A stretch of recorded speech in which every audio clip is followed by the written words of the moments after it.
Untuk mencapai suatu tujuan dibutuhkan cara. Cara tergantung pada setiap kondisi dari kita.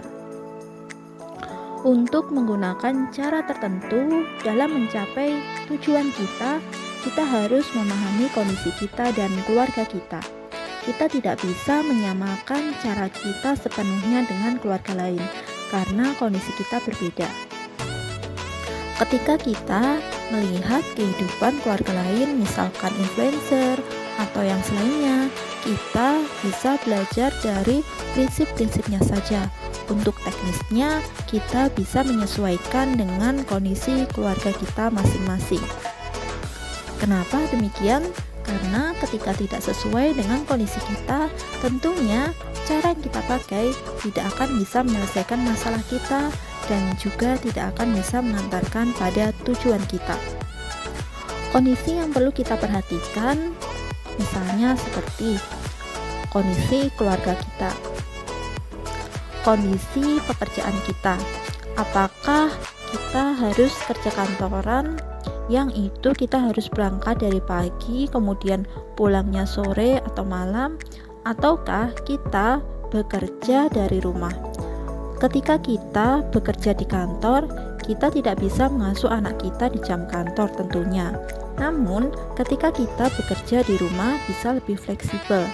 Namun, bagaimana pekerjaan yang fleksibel ini kita bisa tetap mendapatkan pemasukan yang konsisten? Nah, inilah tantangan yang perlu kita atasi dan perlu kita atur. Yang perlu kita pertimbangkan adalah kondisi suami kita secara ekonomi.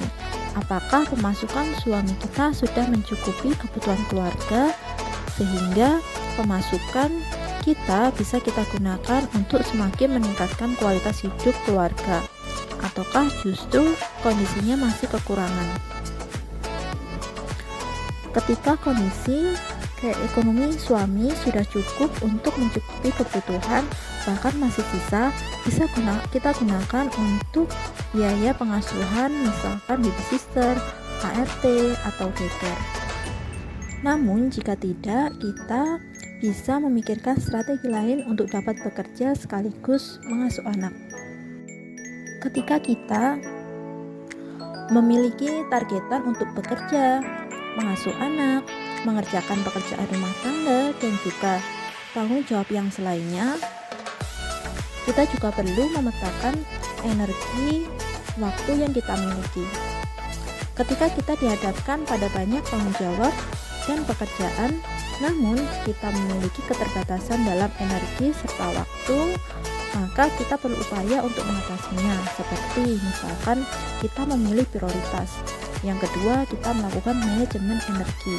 Misalnya, kita bisa mendelegasikan atau mencari partner untuk meringankan pekerjaan kita. Yang ketiga, kita memanajemen waktu kita, yaitu dengan menentukan prioritas, melakukan persiapan, memiliki kefokusan, serta menggunakan prinsip kerja yang efisien.